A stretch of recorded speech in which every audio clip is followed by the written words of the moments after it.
दोस्तों, आज हम जानेंगे लाइटिंग अरेस्टर के बारे में। तो आइए जानते हैं इस वीडियो के माध्यम से lighting arrester and lighting search के बारे में। सबसे पहले हम लोग लाइटिंग अरेस्टर के बारे में जानेंगे, लाइटिंग कंस्ट्रक्शन के बारे में, वर्किंग प्रिंसिपल के बारे में और इसका उपयोग कहाँ पर किया जाता है। साथ ही साथ दोस्तों जानेंगे यह किस तरह काम करता है। दोस्तों, हमने बारिश के समय अक्सर देखा है कि बादलों पे स्टैटिक चार्ज आ जाता है और इनकी वजह से इनका वोल्टेज इतना अधिक बढ़ जाता है कि बादलों और अर्थ के बीच जो इंसुलेशन मीडियम अर्थात एयर होती है इसे सहन नहीं कर पाती और ब्रेकडाउन हो जाती है। इसके कारण एक डिस्चार्ज उत्पन्न होता है जिसका वोल्टेज 1000 वोल्ट तक होता है। दोस्तों, आपने सही सुना, इसका वोल्टेज 1000 वोल्ट तक होता है। यह डिस्चार्ज हमेशा शॉर्टेस्ट पाथ ढूंढता है और अक्सर ट्रांसमिशन टावर और पोल को अपना निशाना बनाता है। जब यह डिस्चार्ज ट्रांसमिशन टावर या पोल पर गिरता है तो यह सर्किट का वोल्टेज बढ़ा देता है। इस वोल्टेज के कारण सिस्टम का इंसुलेशन फेल हो जाता है या अधिक करंट बढ़ने के कारण इंसुलेशन हीटअप हो जाता है। दोस्तों, इंसुलेशन हीटअप होने के कारण इंसुलेशन जल जाता है। आकाशीय बिजली गिरने के कारण ओवर वोल्टेज उत्पन्न ना हो और इंस्ट्रूमेंट्स डैमेज नहीं हो, इसके लिए हम लोग लाइटिंग अरेस्टर का यूज करते हैं। नमस्कार, मैं हित कुमार इलेक्ट्रिकल का जानकार लेके आया हूँ लाइटिंग अरेस्टर के बारे में और सर्च अरेस्टर के बारे में। दोस्तों, यह क्या होता है, कैसे यूज़ किया जाता है और क्यों यूज़ करते हैं, इसके बारे में हम लोग इस वीडियो में जानेंगे। और हमें लाइटिंग अरेस्टर से कैसे सावधानी बरतनी चाहिए, हमें लाइटनिंग से कैसे सावधानी बरतनी चाहिए, उसके बारे में भी इस वीडियो में जानेंगे। आइए इस वीडियो को देखते हैं, समझते हैं और लोगों को भी जागृत करते हैं इसके बारे में। आपको यह वीडियो अच्छा लगे तो इस वीडियो को शेयर करें, जितना ज़्यादा हो सके सब्सक्राइबर की संख्या बढ़ाएं, यह मैं आप पे छोड़ता हूँ। दोस्तों, लाइटिंग अरेस्टर एक ऐसा प्रोटेक्टिव इंस्ट्रूमेंट है जो हाई वोल्टेज के सर्ज को सीधा अर्थ में भेज देता है, जिससे कोई भी इंस्ट्रूमेंट डैमेज होने से बच जाते हैं। दोस्तों, अब क्वेश्चन आता है, लाइटिंग अरेस्टर का कंस्ट्रक्शन कैसा होता है। दोस्तों, लाइटिंग अरेस्टर के अंदर सीरीज में एक स्पार्क गैप रखा जाता है और एक रेसिस्टेंस को सीरीज में लगा कर इसे अर्थ से कनेक्ट कर दिया जाता है। अगर हम लाइटिंग अरेस्टर के अंदर जाएं तो ये जो आप देख रहे हैं इस ब्लॉक को MOV ब्लॉक बोलते हैं, जिसका फुल फॉर्म होता है मेटल ऑक्साइड वेरिएक्टर, जो जिंक ऑक्साइड मटेरियल से बना होता है।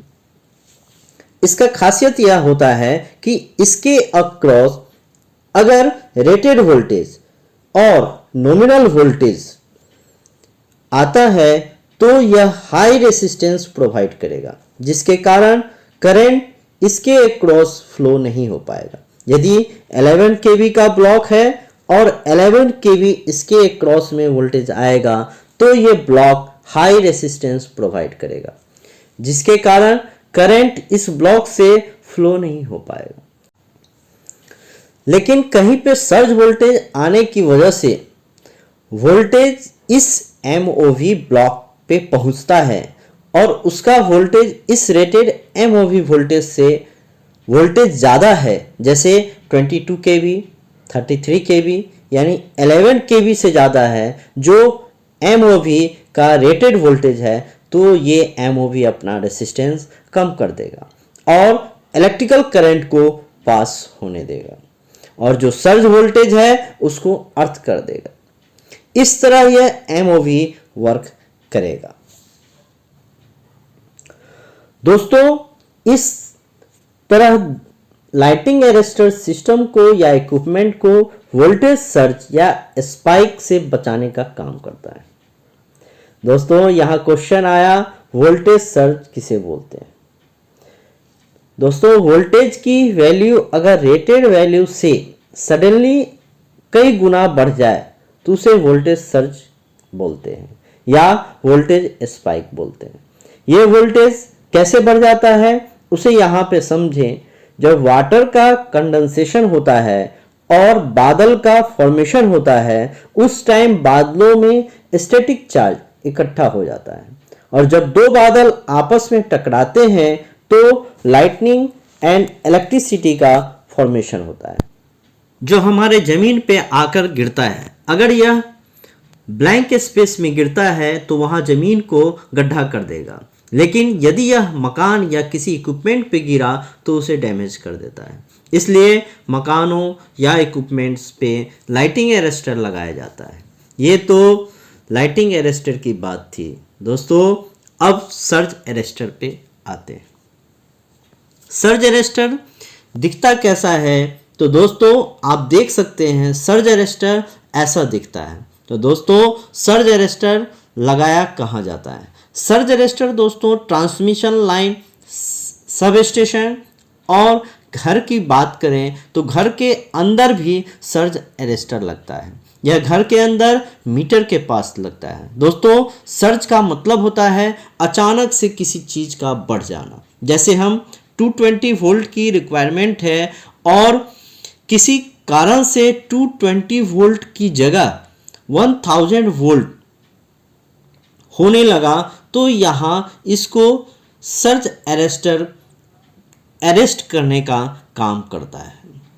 दैट मीन्स दोस्तों surge arrester protect the system from lighting, switching, electrical faults and other transient voltage and the surge, while lightning arrestor are the mainly used for the lighting strikes. Use of lighting arrestor. First, lighting arrestor used for house, power station and industries. Second, lighting arrestors fixed at a start substation and the power station or end. Third is the lighting arrestor fixed at the transformer or LV and HP both sides. दोस्तों हम लोगों ने जाना voltage surge और voltage spike, यानी कि voltage suddenly rated voltage से कई गुना बढ़ जाती है और यह सब स्टेशन या ट्रांसमिशन लाइन पे गिर जाए तो उस टाइम पे अगर सब स्टेशन के अंदर वोल्टेज आने से नहीं रोका जाए तो वह सब स्टेशन के इक्विपमेंट को डैमेज कर देगा। इसीलिए लाइटनिंग अरेस्टर का यूज़ करेंगे। लाइटिंग अरेस्टर का एक टर्मिनल जो होगा वो फेज से डायरेक्टली कनेक्टेड होता है और दूसरा सर्ज मॉनिटर के थ्रू अर्थ को कनेक्ट रहता है। अब यहाँ सर्ज मॉनिटर क्या करता है? वोल्टेज सर्ज की वैल्यू है उसका मॉनिटर करता है और रिकॉर्ड करने का काम करता है। इससे हमें पता चलता है कि कितने वोल्टेज का सर्ज आया था। दोस्तों यह काम कैसे करता है? अगर फेज और अर्थ के बीच में वैल्यू रेटेड वोल्टेज अगर 220 kV का सब स्टेशन है तो रेटेड वोल्टेज 220/√3 एक फेज वोल्टेज गिना जाएगा क्योंकि दूसरा टर्मिनल अर्थ होता है। यहाँ MOV लगे होते हैं जो वेरी हाई रेसिस्टेंस प्रोवाइड करेगा और करंट लाइटिंग अरेस्टर से पास नहीं होगा। लेकिन अगर लाइटिंग स्ट्राइक हुई और हाई वोल्टेज जनरेट होके सब स्टेशन के अंदर आ गया और हमें 440 kV वोल्टेज मिला तो यहाँ MOV के दोनों टर्मिनल के बीच में हाई वोल्टेज यानी रेटेड वोल्टेज से ज़्यादा वोल्टेज पास होगा जिससे MOV कंडक्टिव हो जाएगा और लो रेसिस्टेंस प्रोवाइड करेगा और करंट डायरेक्टली पास हो जाएगा अर्थ में। हाई वोल्टेज को ये अर्थ कर दिया और हेल्दी वोल्टेज को सब स्टेशन में क्रॉस करने देगा। दोस्तों ये तो थे working principle of lighting arrester. मुझे उम्मीद है कि आपको यह लाइटिंग अरेस्टर के बारे में समझ में आया होगा और यह क्यों यूज़ किया जाता है। अब क्वेश्चन आता है लाइटिंग अरेस्टर कितने टाइप के होते हैं। फर्स्ट है rod gap arrester, second horn gap arrester, third है multi gap arrester, fourth explosion type light arrester, fifth valve type lighting arrester, sixth surge arrester and seventh spare gap arrester. दोस्तों, आप लोगों ने इस वीडियो के माध्यम से जाना लाइटिंग अरेस्टर के बारे में, सर्ज अरेस्टर के बारे में और उसके टाइप। मुझे उम्मीद है कि आप इस वीडियो से समझ पाए होंगे इस नॉलेज को। तो दोस्तों, इस नॉलेज को दोस्तों को शेयर करें और रेनी सीजन में लाइटनिंग के कारण इक्विपमेंट और मकान को डैमेज होने से बचाएं। फिर मिलेंगे एक नए वीडियो के साथ इसी चैनल पे। तब तक के लिए नमस्कार। आप जहां भी स्वस्थ रहें और सुरक्षित रहें। धन्यवाद। सब्सक्राइब करें, लाइक करें, शेयर करें और बेल बटन दबाएं।